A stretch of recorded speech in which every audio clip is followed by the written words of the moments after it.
আসসালামু আলাইকুম ওরহমতুল্লাহি বারাকাতুহু। বিসমিল্লাহ আলহামদুলিল্লাহ ওয়াসসালাতু ওয়াসসালামু আলা রাসূলিল্লাহ ওয়া আলা আলিহি সাহবি আজমাইন, আম্মা বাদ। সবার প্রথমে আমি সে মহান রব্বুল আলামিনের শুকরিয়া জ্ঞাপন করছি, যিনি আমাদেরকে আজকে এখানে পাঠিয়েছেন, কিছু জ্ঞানের কথা বলার, কিছু শোনার তৌফিক দিয়েছেন। এবং অতঃপর আল্লাহর অসংখ্য নিয়ামতের মধ্যে একটা বড় নিয়ামত, যেটা হচ্ছে আমাদের সবাইকে আল্লাহ উম্মতি মুহাম্মদ করে পাঠিয়েছেন। এর জন্য আমরা সকলে বলি আলহামদুলিল্লাহ। অতঃপর অসংখ্য দরুদ ও সালাম বর্ষিত হোক আমাদের প্রিয় নবী মুহাম্মদ সাল্লাল্লাহু আলাইহি সাল্লামের উপর। আল্লাহুম্মা সাল্লি আলাইহি, আল্লাহুম্মা বারিক আলাইহি। আজকে যে বিষয়ে কথা সেটা তাওহীদ। চেষ্টা করব কিছু সহি শুদ্ধ কথা বলার, রহমত তৌফিক ইল্লা বিল্লাহ। যদি কিছু ভুল ভ্রান্তি হয়ে থাকে আপনারা আমাকে পয়েন্ট আউট করিয়ে দেবেন, যাতে আমি শুধরে নিতে পারি।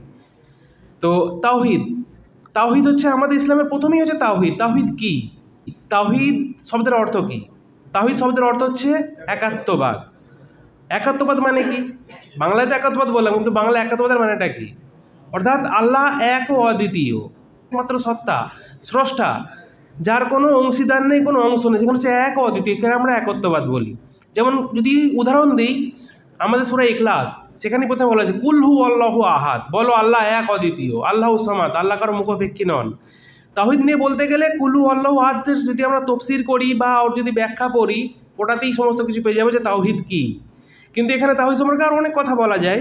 যেমন আল্লাহ সুবহানাহু ওয়া তাআলা আমাদের কেন প্রেরণ করেছেন, এছাড়া আমাদের আগে তো নবী রাসূল প্রেরণ করেছেন, তাদের দাওয়াত কী ছিল? তাদেরও একমাত্র দাওয়াত ছিল তাওহীদ। তাদের প্রথম দাওয়াতের বাক্য ছিল লা ইলাহা ইল্লাল্লাহ, সেটা তাওহীদের বাক্য। আল্লাহ সুবহানাহু ওয়া তাআলা সূরা জারিয়াতে 56 নম্বর আয়াতে কি বলছেন? ওমা খলাকতুল জিন্না ওয়াল ইনসা ইল্লা লিয়াবুদুন। আমি জিন এবং মানুষ জাতিকে সৃষ্টি করেছি একমাত্র আমার ইবাদত করার জন্য, আমার দাসত্ব করার জন্য, আমার গোলামি করার জন্য। একমাত্র শুধুমাত্র আল্লাহর ইবাদত করার জন্য। কিন্তু আমরা মানুষ, আমরা আল্লাহর ইবাদতটাকে মানে মুখ্য রাখিনি, গৌণ রেখে দিয়েছি। অর্থাৎ আমাদের মেন কাজ করেছি আমাদের পারিপার্শ্বিক জীবনশৈলীর সমস্ত কর্মগুলোকে, আর দ্বিতীয় করে নিয়েছি ইবাদতটাকে। অর্থাৎ আমরা ডিউটি করছি, যখন ডিউটিতে অবসর পাচ্ছি তখন আমরা নামাজ পড়ছি, আমরা কোনো কাজ করছি, এবং কি খেলা দেখছি বা খেলা করছি। অনেকের প্রিয় খুব পছন্দের খেলা ফুটবল, কিছুদিন পরেই চালু হবে। আমরা কেউ ফুটবল খেলা দেখবো, তারপরে যখন দেখবো ব্রেক দিচ্ছে তখন ইবাদত করতে আসবো। কিন্তু আল্লাহ সুবহানাহু ওয়া তাআলা বলছেন যে না। সূরা মাউনিতে কি বলছেন? সূরা মাউনিতে আল্লাহ সুবহানাহু ওয়া তাআলা কি বলছেন? যে দুর্ভোগ ওই সমস্ত নামাজি যারা নামাজে উদাসীন, ফাওয়াইলুল লিল মুসাল্লিন। অর্থাৎ আল্লাহ সুবহানাহু ওয়া তাআলা সূরা জারিয়াতে যে আয়াতটা বললাম আমি 56 নম্বর, সেখানে আল্লাহ বলছেন আমি মানুষ এবং জিনকে সৃষ্টি করেছি আমার ইবাদত করার জন্য। কিন্তু আমরা আল্লাহর ইবাদতটাকে সেকেন্ড অপশনে রাখছি, আমাদের জীবনের কর্মশৈলীটাকে প্রথম অপশনে রাখছি, যেটা আমাদের একদম উচিত না। তো যাক, তাওহীদের যেটা বলছিলাম, এটা প্রথম বাণী। আল্লাহ সুবহানাহু ওয়া তাআলা আমাদেরকে সৃষ্টি করেছেন একমাত্র তার ইবাদত করার জন্য। এবার তাওহীদ একাত্মবাদ, এটাকে আবার তিন ভাগে ভাগ করা হয় তাওহীদকে। প্রথম হচ্ছে তাওহীদে রুবুবিয়া, তারপর তাওহীদে উলুহিয়া, তারপর তৃতীয় হচ্ছে তাওহীদে আসমা ও সিফাত। রুবুবিয়াটা কি? রুবুবিয়াটা হচ্ছে আল্লাহর সাথে সম্পৃক্ত। অর্থাৎ আমরা যারা মুসলিম অমুসলিম সমস্ত মানুষ, যারা নাস্তিক এথিস্ট তারা বাদে, ইভেন তারা হয়তো সময় বিশেষ ভাড়া মনে করে যে আমরা হয়তো আল্লাহরই সৃষ্টি। সমস্ত কিছু সৃষ্টির মালিক হচ্ছে আল্লাহ, স্রষ্টা হচ্ছে একমাত্র আল্লাহ। আমরা আল্লাহ বলছি, তারা বলে স্রষ্টা অন্য কারো নাম বলে, কেউ জেসাস বলে, কেউ কিছু বলে, বা যেই বলুক, তারা সবাই মানে যে আমাদের সবার সমস্ত কিছু সৃষ্টিকর্তা হচ্ছে আল্লাহ, আল্লাহ সুবহানাহু ওয়া তাআলা। যেমন মানুষের জন্ম মৃত্যু সমস্ত কিছু, রিজিক দেওয়া সমস্ত কিছু আল্লাহর উপরে নির্ভরশীল। এটা হচ্ছে একমাত্র আল্লাহর কর্ম, আল্লাহ ছাড়া দ্বিতীয় কেউ কর্ম করতে পারে না। এটাকে হচ্ছে আমরা তাওহীদে রুবুবিয়া। তাওহীদে উলুহিয়া, উলুহিয়াটা কি? এটা হচ্ছে আমাদের বান্দাদের সাথে সম্পৃক্ত। অর্থাৎ আমরা যে ইবাদত করছি, এই ইবাদতটা হচ্ছে ইবাদতকে নিয়ে সম্পৃক্ত। এটাকে তাওহীদে ইবাদাও বলা হয়। অর্থাৎ আমাদের ইবাদত হবে একমাত্র আল্লাহ সুবহানাহু ওয়া তাআলার জন্য।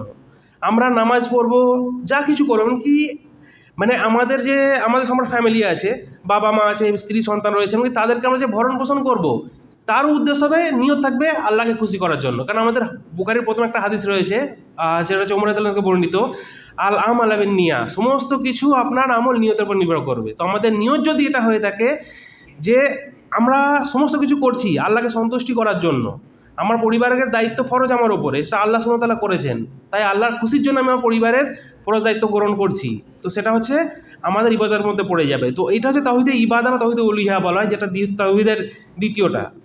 আর তৃতীয় হচ্ছে আসমা ও সিফাত। অর্থাৎ আল্লাহ সুবহানাহু ওয়া তাআলার কোরআন হাদিসে কিছু বিশেষ গুণাবলী সম্পন্ন নাম উল্লেখ করেছেন, যেগুলোর নাম ও তার উচ্চ গুণ সম্পন্ন। তো সেই নামগুলোকে আমরা সেইভাবেই ব্যবহার করবো। যেমন আর রহমান, আল্লাহ প্রথম নাম হচ্ছে আল্লাহ, আর রহমান, ইয়া রাহিম, করিম, এই নামগুলো আল্লাহ সুবহানাহু ওয়া তাআলা আমাদের উল্লেখ করেছেন কোরআনের মধ্যে বা হাদিসের মধ্যে আমরা পাই।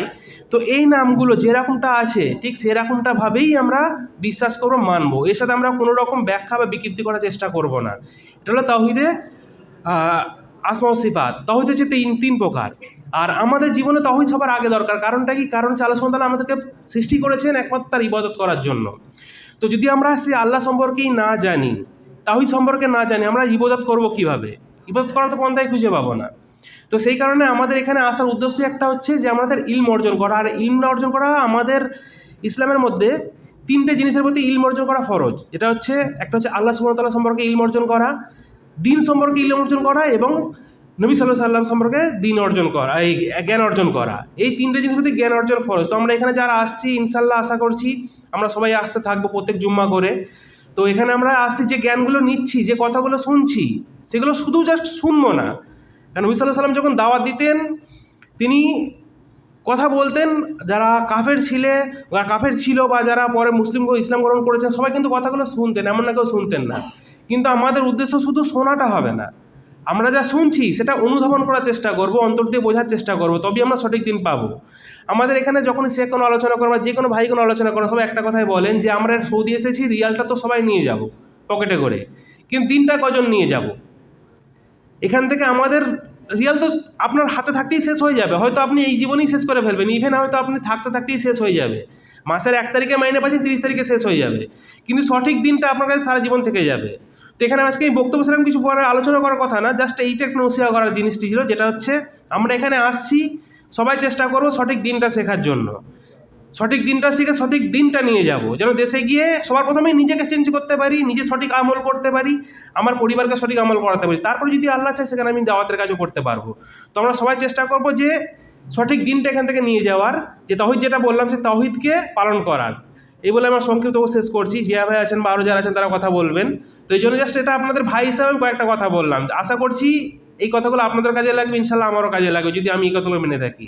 জাযাকাল্লাহু খাইরান। আসসালামু আলাইকুম ওয়া রাহমাতুল্লাহি ওয়া বারাকাতুহু।